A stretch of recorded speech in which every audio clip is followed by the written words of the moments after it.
Hello అండి. ఇప్పుడు చెప్పబోయే కథ పేరు 'మంచి మనసులు'. ఈ కథని రచించిన వారు గోపాలకృష్ణ గారు. ఇక కథలోకి వెళ్ళిపోతే, ఏమండి, అబ్బాయి ఏమైనా ఫోన్ చేశాడా అంది శాంత. లేదే, వాడేదో బిజీగా ఉన్నట్లు ఉన్నాడు. లేకపోతే వాడే చేసేవాడుగా అన్నారు రావుగారు. పోనీ మీరైనా ఒకసారి చెయ్యొచ్చుగా, వాడికి ఖాళీ లేక మర్చిపోతే అంది శాంత. అలాగేలే, ముందు నాకొక కాఫీ ఒకటి ఇవ్వు అన్నారు రావు. సరే అంటూ లోపలికి వెళ్ళింది శాంత. దీనికేం తెలుసు, నేను వాడికి ఎన్నిసార్లు ఫోన్ చేశాను, ఒక్కసారి కూడా పలకడు. పైగా ఫోన్ చేస్తే బిజీగా ఉన్నా, మీటింగ్లో ఉన్నా అంటూ తర్వాత చేస్తా అంటూ విసుక్కుంటున్నాడు. ఖాళీ అయితే నేనే చేయనా, ఇలా అస్తమానం డిస్టర్బ్ చేయకండి అన్నాడు. అని దీనికి ఎలా చెప్పను, బాధపడుతుంది అనుకున్నారు మనసులో. కాఫీ పట్టుకొని వచ్చింది. ఈసారి ఫోన్ చేస్తే ఒకసారి వచ్చి వెళ్ళమని చెప్పండి, చూసి 2 సంవత్సరాలవుతుంది అంది ఆర్తిగా. నీ బాధ నేను అర్థం చేసుకోగలను, కానీ వాడు అర్థం చేసుకోవాలిగా.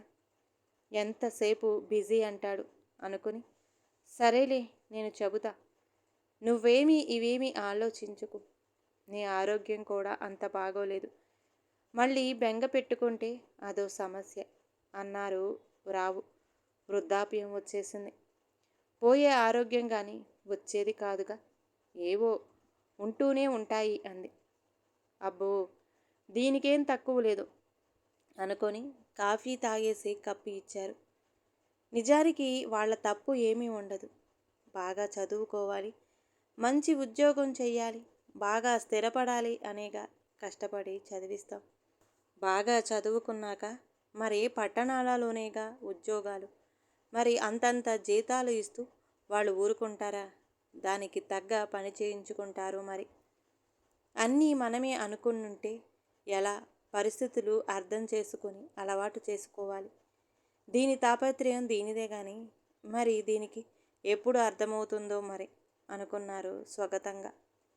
అలా పడక్కుర్చీలో వెనక్కి వాలి కళ్ళు మూసుకొని ఈ రావుగారు, ఏది ఏమైనా కనీసం 3 నెలలకు ఒకసారి అయినా కాస్త ముఖం చూపిస్తే కాస్త సంతృప్తిగా ఉంటుంది. మనవళ్ళు పెద్దవాళ్ళు అయిపోతున్నారు, వాళ్లతో కాస్త సరదాగా గడిపే సమయం వస్తుందో రాదో అంటూ ఆలోచిస్తూ అలాగే నిద్రలోకి జారిపోయారు రావు. రమేష్ పెద్ద కార్పొరేట్ కంపెనీలో మంచి పొజిషన్లో ఉన్నాడు. కష్టపడి పనిచేసే తత్వం కావడంతో తొందరగానే ప్రమోషన్లు వచ్చేశాయి. ఇప్పుడు కీలకమైన పొజిషన్, పని ఒత్తిడి ఎక్కువగా కావడంతో అలాగే రోజులు గడిచిపోతున్నాయి. ఇలా ఉండంగా ఒకరోజు తన కూతురు వచ్చింది. నాన్న, మీతో కొంచెం మాట్లాడాలి అంది. ల్యాప్టాప్లోంచి తల ఎత్తి ఏం మాట్లాడాలి అన్నాడు రమేష్. మా కాలేజీ వాళ్ళు ప్రాజెక్టు వర్క్ కోసం వేరే ఊరు వెళ్ళాలి అంటున్నారు. అలా వెడితే ఆ మార్కులు కూడా కలుస్తాయట అంది శైలు. ఇప్పుడు అవసరమా? ఏదో చెప్పి మేనేజ్ చేయలేవా అన్నాడు రమేష్. తప్పదు, లేకపోతే నేనే మానేసేదాన్ని అంది శైలు. ఎన్నాళ్ళు అన్నాడు రమేష్. 1 వారం అంది శైలు. అమ్మో, అన్నాళ్లే, మరి ఏర్పాట్లు అన్నాడు రమేష్. అన్నీ వాళ్లే చూసుకుంటారు, పైగా ఈ పక్క ఊరే, కానీ ప్రాజెక్టు కోసం అక్కడే స్టే చేయమంటున్నారు అంతే అంది. మరి మీ అమ్మని అడిగావా అన్నాడు రమేష్. ఆ, నిన్నే అడగమంది, నువ్వు ఒప్పుకుంటే సరే అంది అన్నది శైలు. సరే, డబ్బు కావాలంటే అమ్మని అడుగు, కానీ జాగ్రత్త, రోజు ఫోన్ చెయ్యాలి, సరేనా అన్నాడు రమేష్. సరే నాన్న అని అమ్మకి చెప్పడానికి లోపలికి వెళ్ళింది. అమ్మా, నాన్న సరే అన్నారు అంది. సరే, ఆ ఏర్పాట్లు చేసుకో, జాగ్రత్తగా ఉండాలి, అర్థమైందా అంది తల్లి. సరేలే అమ్మా అంటూ లోపలికి వెళ్ళి ఏర్పాట్లు చేసుకోసాగింది. ఏమండి, మీరు ఊరు వెళ్ళమంటున్నారట కదా అంది ఇందు. అవును అన్నట్టు తప్పదట. జాగ్రత్తగా వెళ్ళి వస్తుందిలే. అయినా ఒకసారి వెడితే గాని స్వతంత్రంగా ఆలోచించడం రాదు. ఎంతసేపు మనమే కూడా ఉంటే ఎలా నేర్చుకుంటారు? అన్నీ నేర్చుకోవాలి.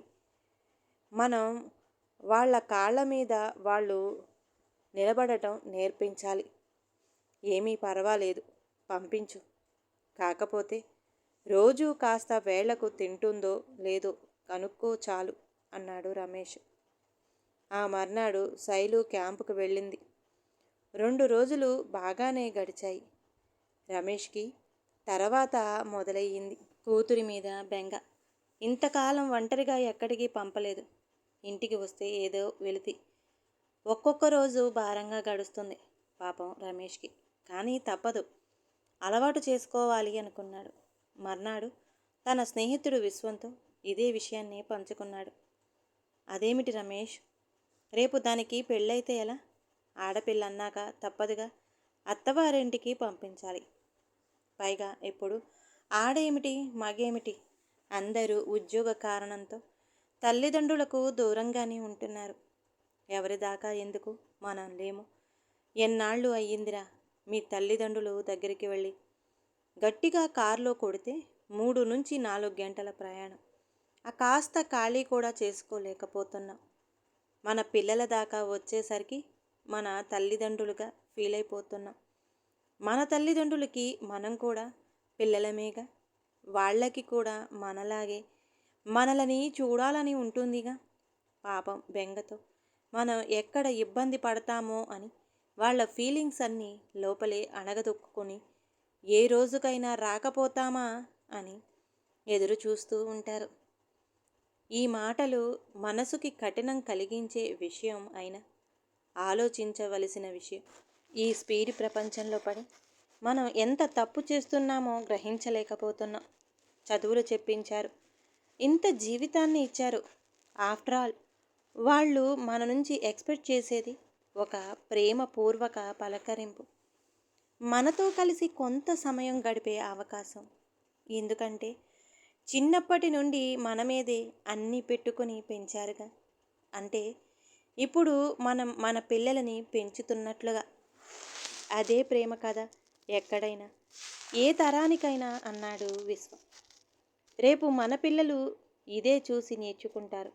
అప్పుడు మనం తట్టుకోగలమా అన్నాడు విశ్వం.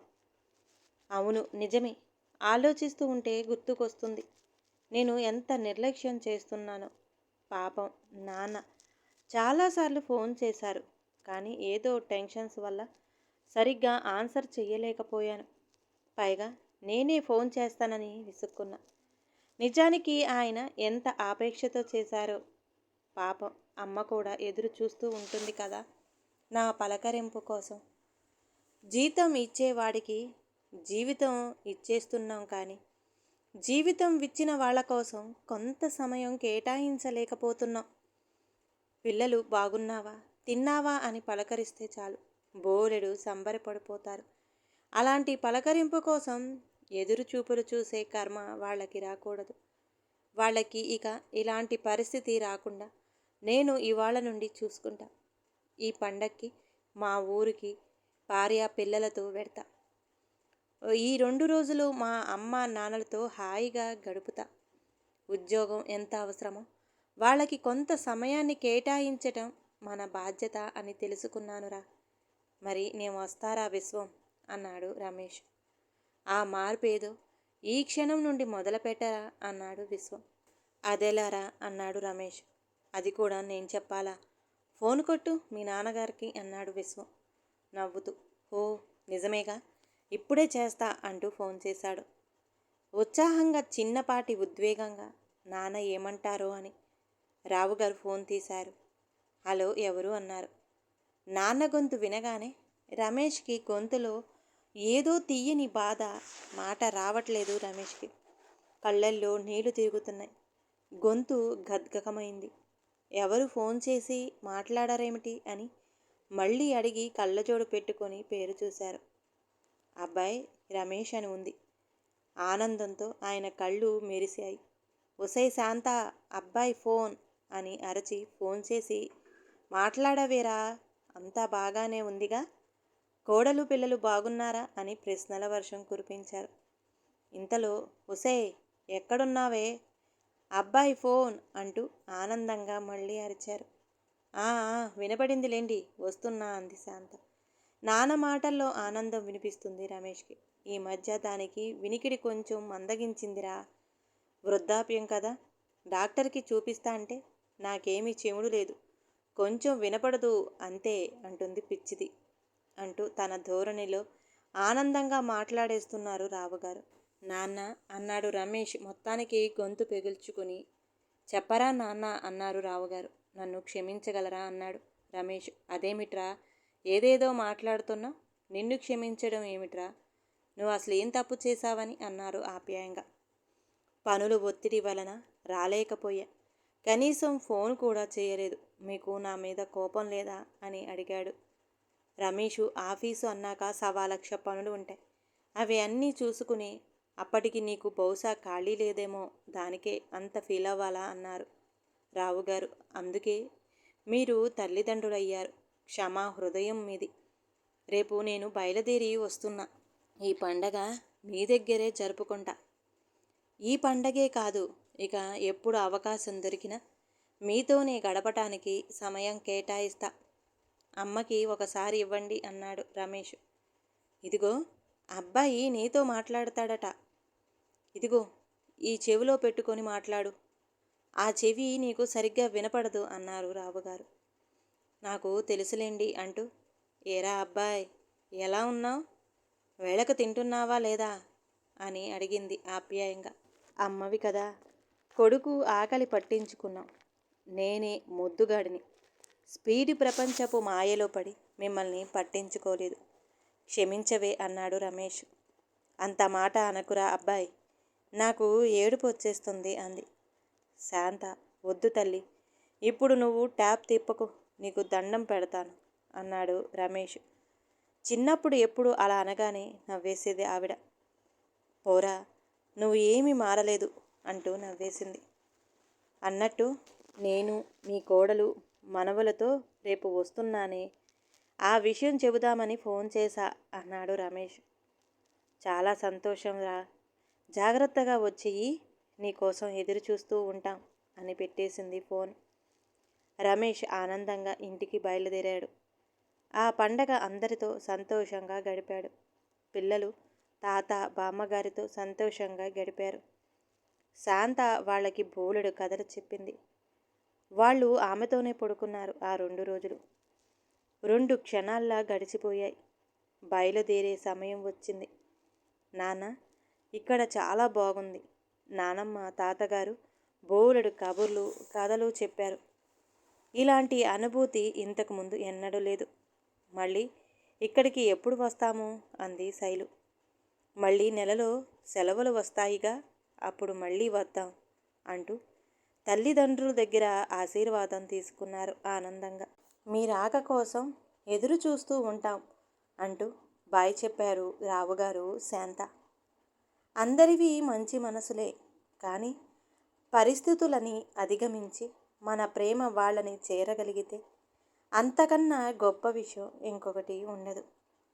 ఉన్నంతకాలం వాళ్ళు ఉండరు, ఆ తరువాత కావాలన్నా దొరకరు. తల్లిదండ్రులు విలువ కట్టలేని అమూల్యమైన సంపద. వాళ్ళు ఉన్నంతకాలం వాళ్ళ కోసం వాళ్ళకి కావలసిన సమయాన్ని, ఆనందాన్ని వాళ్ళకి ఇచ్చేద్దాం. వాళ్ళ ఎదురు చూపులు ఎండమాములు కాకుండా చూసుకున్న బాధ్యత మనదే. అలా చూసుకునే అందరికీ నమస్సుమాంజలితో. ఈ కథ గనక నచ్చితే ప్లీజ్ లైక్ చేయండి. అలాగే ఛానల్ని సబ్స్క్రైబ్ చేసుకోవటం మాత్రం మర్చిపోమాకండి. మీ విలువైన అభిప్రాయాన్ని కామెంట్ బాక్స్లో కామెంట్ చేయండి. అందరికీ ధన్యవాదాలండి.